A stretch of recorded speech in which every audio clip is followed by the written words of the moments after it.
The main hall of the Blackwood Mansion in Beverly Hills erupted in laughter as Victoria Temps descended the marble staircase. The chandeliers reflected against polished floors, casting fractured light across a crowd dressed in couture and diamonds. The laughter was not admiration. It was sharp, cruel, and intentional. Richard Blackwood stood near the center of the room, swirling a glass of Dom Perignon, his lips curved into a satisfied smile. "Look who decided to show up," he whispered loudly to his guests. "Our dear cleaning lady." Victoria was 35 years old, and until that moment, she had never imagined herself walking into that ballroom as anything other than invisible. For 2 years, she had scrubbed its floors, dusted its priceless art, and polished the very staircase she now walked down. She had learned how to move quietly, how to avoid eye contact, how to exist without being seen. The wealthy guests who now stared at her had never bothered to learn her name. 3 days earlier, Richard had handed her the invitation with a smile sharp enough to cut. "Charity gala this Saturday," he had said, extending a gold-embossed envelope. "Maximum elegance. You do own something suitable, don't you?" The laughter of his friends echoed behind him. It was meant to humiliate her. Richard had even invited social reporters, calling it an educational moment. "Let's make a bet," he told his wife Helena the night before, while Victoria vacuumed nearby. $100,000. She won't show up, and if she does, she'll be tonight's entertainment. Helena laughed. "You're awful. She'll probably come in something borrowed and leave within 15 minutes. But Richard didn't know 2 things. First, Victoria had grown up in rooms like this long before she had been forced to clean them. Second, some storms don't destroy you. They teach you how to dance. As Victoria crossed the hall, her posture was flawless, her movements deliberate. She carried herself like someone accustomed to being watched, like someone holding secrets powerful enough to crack marble. "My God, she actually came," whispered Patricia Weston, the senator's wife. "And look at that dress," Vivian Chambers sneered. "Probably rented. She'll be paying off for years." What they didn't know was that Victoria hadn't rented it. She hadn't borrowed it. She had reclaimed it. The dress belonged to her mother. Richard approached, surrounded by billionaire friends, his confidence unshaken. "Victoria, what a pleasant surprise. I knew you wouldn't miss an opportunity like this." "A person like me?" Victoria repeated calmly. "Go on, Richard. Finish the sentence." For the first time, he hesitated. Her voice didn't match the submissive woman he had employed. "Well, someone who doesn't usually frequent places like this. You must feel intimidated." Victoria smiled. Not nervously, dangerously. "Intimidated? No, Richard. I feel exactly where I belong." The atmosphere shifted. Conversations faltered. Laughter thinned. Richard cleared his throat. "Enjoy the evening. I'm sure it'll be educational." "Oh, it will be," Victoria replied, scanning the room slowly. "For all of us." Moments later, Richard raised a spoon against his glass. "Everyone, I'd like to introduce our special guest, Victoria, our cleaning lady." Laughter thundered. Phones flashed. Victoria stood still. Calm, unmoved, Patricia Weston stepped forward with a false smile. "Tell me, dear, how long did it take to choose that dress?" "This dress has history," Victoria replied softly. "It belonged to my mother." Vivian scoffed. "And where did she get something like that?"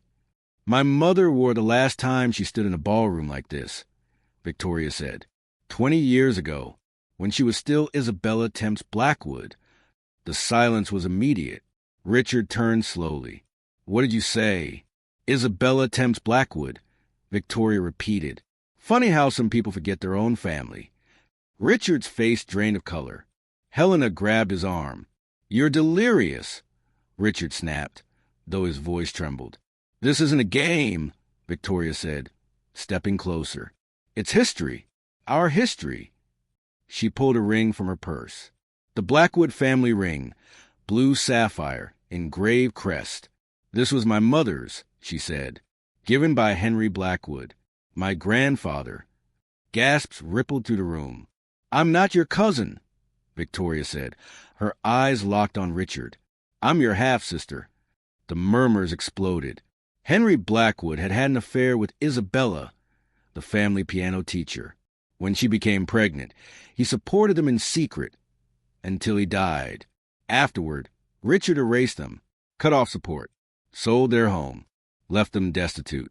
"You stole everything," Victoria said, "including 20 years of my life." "Prove it," Richard demanded desperately. Victoria smiled. "I already have."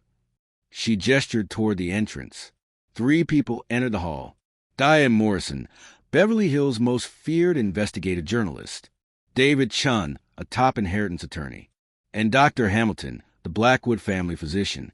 Dr. Hamilton stepped forward, his voice shaking but resolute. 20 years ago, Henry Blackwood was poisoned with arsenic. I was forced to falsify his death certificate. Chaos erupted. Henry discovered Richard was embezzling millions, Hamilton continued. He changed his will to include Victoria. That's when the poisoning began. David Chun presented blood test results. Fatal arsenic levels. Richard shouted denials, sweat pouring down his face. Diane Morrison raised transcripts of recorded threats. Silence is golden. Richard's voice echoed through the speakers. Victoria finally spoke. "You didn't just kill our father. You made me clean the blood off your hands for 2 years. Richard collapsed into a chair. "And that was only the beginning," Diane continued. "Bank transfers, bribes, blackmail, charity fraud." David Chun announced a $50 million civil suit, and half the company belongs to Victoria by law. Helena backed away, horrified. Their children were calling, learning the truth online. Police sirens echoed outside. "You've destroyed my life," Richard whispered. "No," Victoria said. "You did." Richard was arrested that night. Murder, fraud, corruption. 6 months later, Victoria Temps Blackwood sat in the renovated executive office. The walls now held certificates for social programs and employee promotions. Company profits had risen 40%. Richard was sentenced to 25 years without parole. His fortune confiscated. Victoria rebuilt everything. She funded scholarships, protected employees, created dignity where fear once ruled. When asked if it was revenge, she replied, "Revenge destroys. Justice rebuilds." Her greatest victory wasn't exposing Richard. It was proving that power rooted in integrity multiplies, and that dignity can never be stolen. Richard once mocked a cleaning lady, and learned too late that the most dangerous person in the room is often the one everyone chooses to ignore. 3 people entered the ballroom, and with them, the night crossed a point of no return. The first was Diane Morrison, Beverly Hills' most relentless investigative journalist, known for dismantling reputations built on lies. The second was David Chun, a high-profile attorney specializing in inheritance and corporate crime. The third made Richard Blackwood physically stagger backward. "Dr. Hamilton," Helena whispered, her hand flying to her mouth. The family physician, who had treated Henry Blackwood during the final years of his life, walked slowly into the center of the room. His shoulders trembled, but his eyes were steady.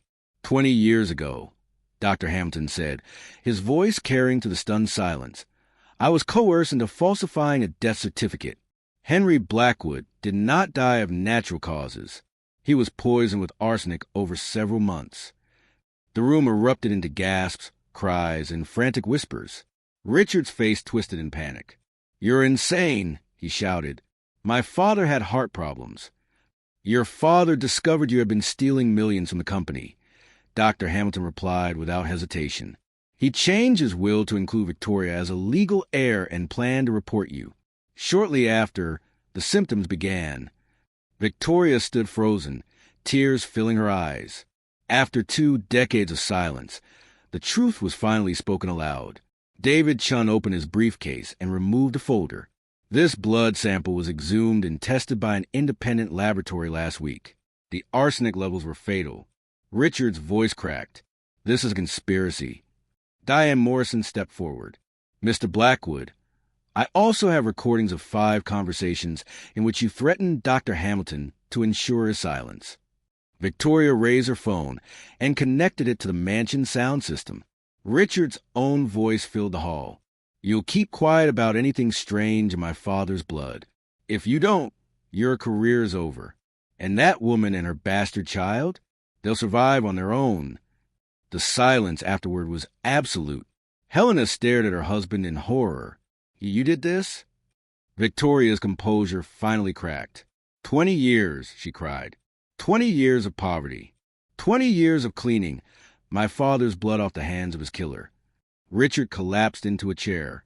And that, Diane Morrison said, was only the beginning. The projector lit up the wall behind her. Bank transfers appeared. Payments made to Dr. Hamilton days after Henry's death. Memo.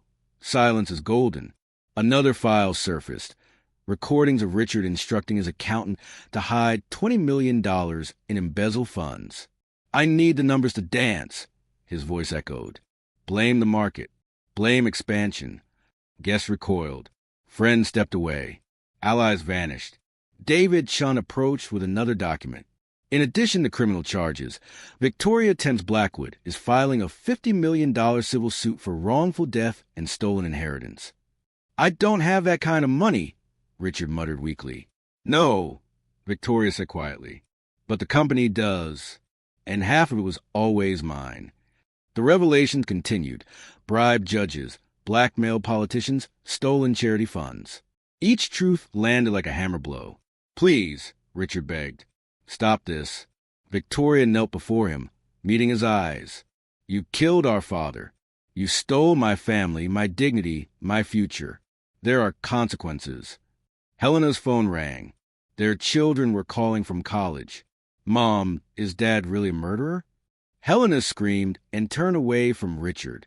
You've ruined our children forever. Sirens wailed outside. Dr. Hamilton spoke softly. The police are on their way. Murder, fraud, blackmail, tax evasion, Victoria said. He will never leave prison. Richard was arrested that night, dragged to the same hall where he tried to humiliate her. Outside, reporters swarmed. Cameras flashed. What happens now? Helena asked quietly.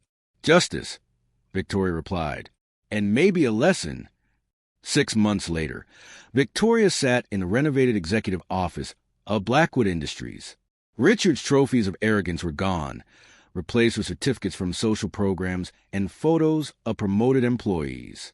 Richard Blackwood was sentenced to 25 years without parole. His fortune was seized. The empire he built on fear was dismantled. Victoria rebuilt it on dignity. She raised wages, promoted from within, funded scholarships, shelters, and health care. Profits rose, not despite kindness, but because of it. When asked if it was revenge, she answered calmly, revenge destroys, justice rebuilds. Her greatest victory wasn't exposing Richard. It was proving that power rooted in integrity multiplies, and that the most dangerous person in the room is often the one everyone chooses to ignore.